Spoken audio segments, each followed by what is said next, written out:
Praise the lord. ప్రభువైన యేసుక్రీస్తు నామములో అందరికీ వందనాలు. దేవుడు మనకు ఈరోజు ఇచ్చిన వాగ్దానం చూద్దాం. ఎఫెసీయులకు రాసిన పత్రిక 5వ అధ్యాయం 8వ వచనం చూద్దాం. మీరు పూర్వమందు చీకటి అయి ఉంటిరి, ఇప్పుడైతే ప్రభువునందు వెలుగై ఉన్నారు.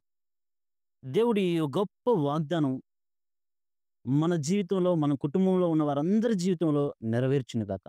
ఎందుకంటే ఎంత గొప్ప వాగ్దానం అంటే దీన్ని వివరించడానికి ఒక రోజు, 2 రోజులు, 5 నిమిషాలు, 10 నిమిషాలు కాదు గానీ, మన జీవితాంతము దీన్ని ధ్యానించుకున్న దేవుడు తాను అందజేసే మాటలు వివరించలేం. అంత గొప్ప వాగ్దానం. మనం పూర్వమందు చీకటి అయి ఉన్నాముంట. ఇప్పుడైతే ప్రభువునందు వెలుగై ఉన్నారు. అంటే యేసుక్రీస్తునందు వెలుగై ఉన్నాం.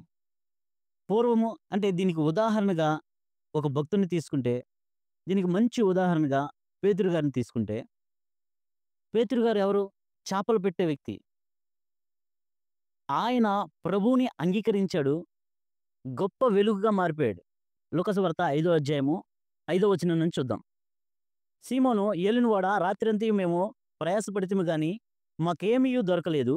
అయినను నీ మాట చొప్పున వలలు వేతుమని ఆయనతో చెప్పెను. వారు అలాగ చేసి విస్తారమైన చేపలు పట్టిరి.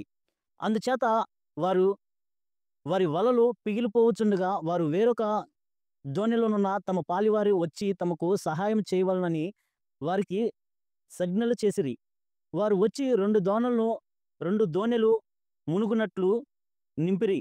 సీమోను పేతురు అది చూచి యేసు మోకాళ్ళ ఎదుట సాగిలపడి, ప్రభువా, నన్ను విడిచిపొమ్ము, నేను పాపాత్ముడు అని చెప్పెను.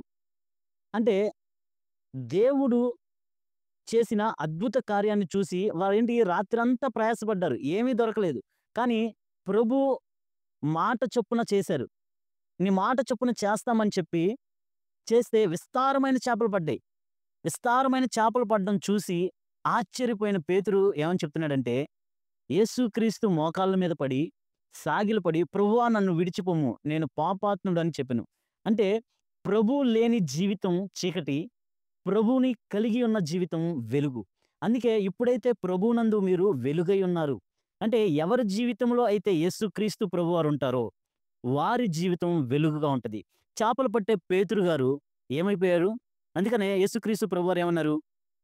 భయపడకుడి, ఇప్పటి నుండి నీవు 10వ వచనం, భయపడకుడి, ఇప్పటి నుండి నీవు మనుషులు పట్టువాడువై యుందువని సీమోనుతో చెప్పెను.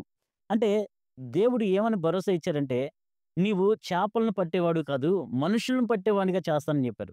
అందుకనే పేతురు గారు ఒక్కసారి ప్రసంగం చేసిన తర్వాత 3000 మంది మారుమనసు పొంది బాప్తిసం తీసుకున్నారు. అంత గొప్పగా దేవుడు వెలుగుమయం చేశాడు.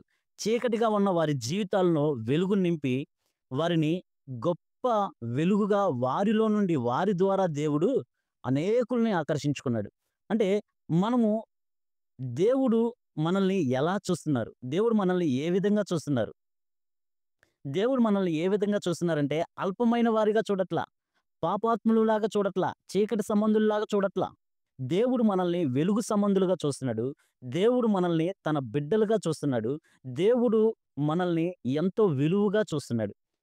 కాబట్టి ఎవరైతే దేవుణ్ణి అంగీకరిస్తారో, ఎవరైతే దేవుణ్ణి తమ హృదయాల్లో స్వీకరించి విలువ కలిగిన జీవితాన్ని అంటే విలువ కలిగిన జీవితాలుగా మార్చుకుంటారో వారి జీవితంలో దేవుడు వెలుగుగా ఉంటాడు.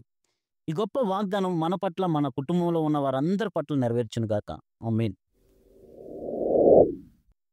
కృపగల దేవా, దయగల తండ్రి, కనికరం కలిగిన ప్రభువా, మీ పరిశుద్ధ నామానికి వందనాలు, స్తుతులు, స్తోత్రాలు చెల్లించుకుంటున్నాం. అయ్యో ప్రభువా, అయ్యా, మేము పూర్వమందు చీకటి అయి ఉన్నాం ప్రభువా, ఇప్పుడైతే ప్రభువునందు వెలుగై ఉన్నామని మీరు వాగ్దానం చేశారు. అవును ప్రభువా, ఒకప్పుడు నాయనా మీరు లేని జీవితం అంతా చీకటిగా ఉంది. మీరు ఎప్పుడైతే మా హృదయాల్లోకి వస్తారో అప్పుడే నాయనా మా జీవితాలు వెలుగుగా ఉంటాయి. ఆ వెలుగు నుంచి నాయనా మా ద్వారా అనేకుల్ని ఆకర్షించుకొనుటకు, అయ్యా, మేము పరలోక రాజ్యం వచ్చేటప్పుడు మేము ఒక్కరమే కాకుండా ప్రభువా, మా ద్వారా అనేకులను ఆకర్షించుకొని నాయనా మీరు మా ద్వారా కొంతమంది ఆత్మలను మీరు ఆకర్షించుకుంటారని నమ్ముతూ విశ్వసిస్తూ నజరేయుడైన యేసుక్రీస్తు నామములో అడిగి పొందుకొని ఉన్నాం మా ప్రియ పరలోకపు తండ్రి. ఆమేన్.